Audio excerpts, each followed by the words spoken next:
Alright, so here we go. I've got the Ronin set up. I've actually got this Kern Master with the akimbo on me, but that is not what I do all the time. That is just something I had up for a neighboring spar that I needed to get into. It was where my line was set from the day before. I didn't realize until later. Didn't actually need that line, and you'll see in later videos that I actually take that line off completely. What you will notice, though, is that I did have a Rope Runner Pro on top of the device with a carabiner and a sling. That's my backup safety in case something happens to the device. That's what they recommend, is that you have some safety.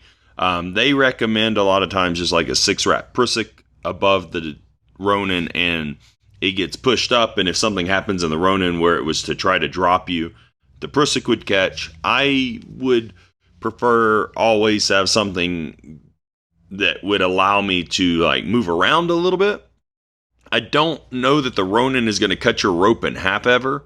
So I'm always thinking, well, if I need to move around, can I move around with like a 6-wrap prusik? It'd be hard. It could be done. It'd be hard. It would be life safety. You would be caught. They also use like the trailing devices for like work at heights, the progress capture, on the second line, which isn't a bad option if you need that.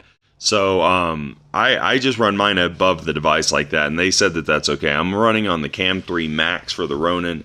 This rope is not used for anything else other than the Ronin, because the Ronin, as it's designed mechanically, if there's a tuft in the rope or anything, it can pull at that tuft and start pulling fibers out. And then eventually, if it gets bad enough, it just won't run across that section of rope. So I try to keep that rope very specifically used for the Ronin and try not to use my KAM3 Max for the Ronin, and it's in its own bag and everything for any kind of climbing.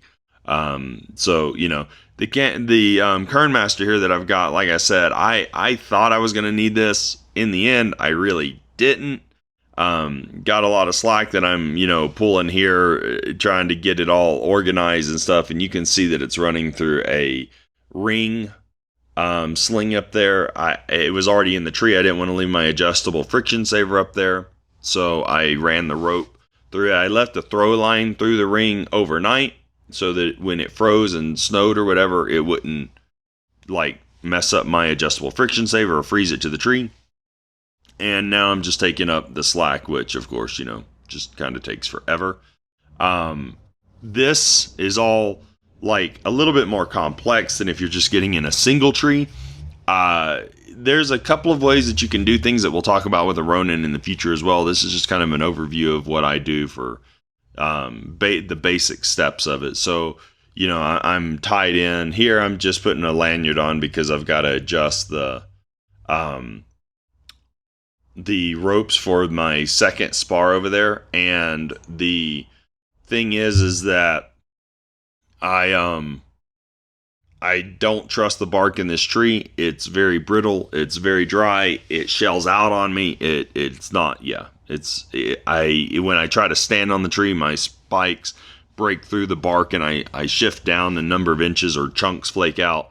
So I just put my lanyard on as an extra safety precaution and put work positioning scenario, kind of keep me tight to the trunk and keep me from flailing around while I get the other climbing line set like I want.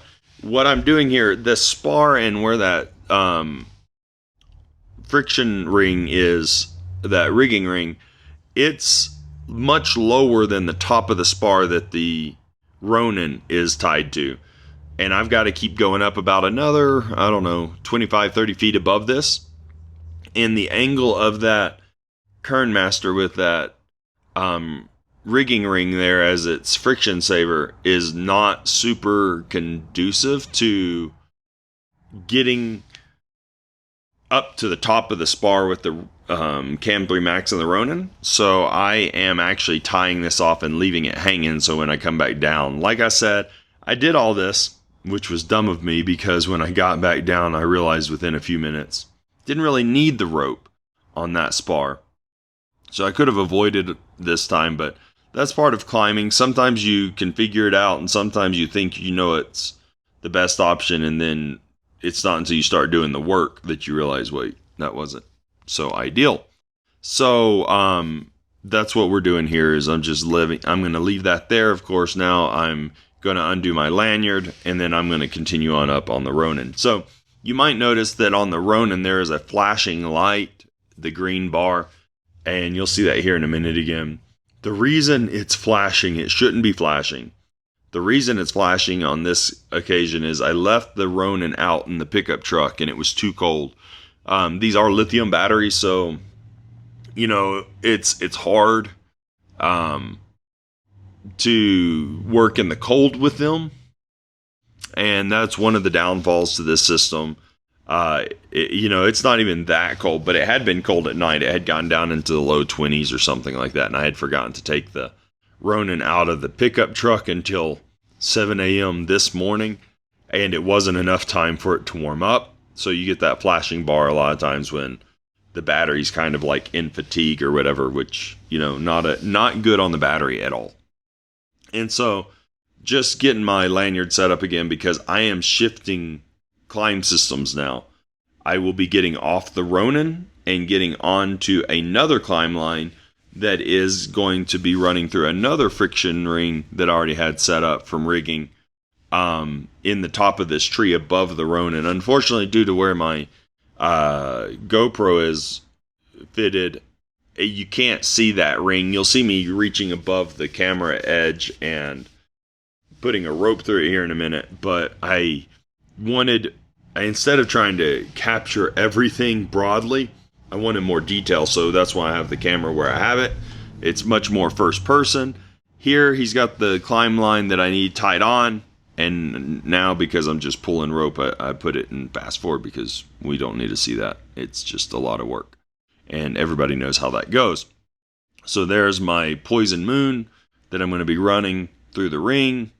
The one bad thing about the Ronin is if you're trying to reach a certain height and you have certain things going on, there's quite a bit of headspace with this because of the device above the Ronin, and also the motor on the back of the Ronin.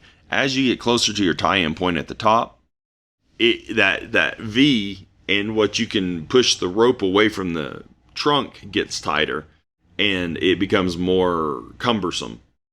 So what you'll see going on here with my pulley and everything is this is actually the pulley I'm using for rigging, and I just use the rigging rope to pull the KAM3 Max through that point.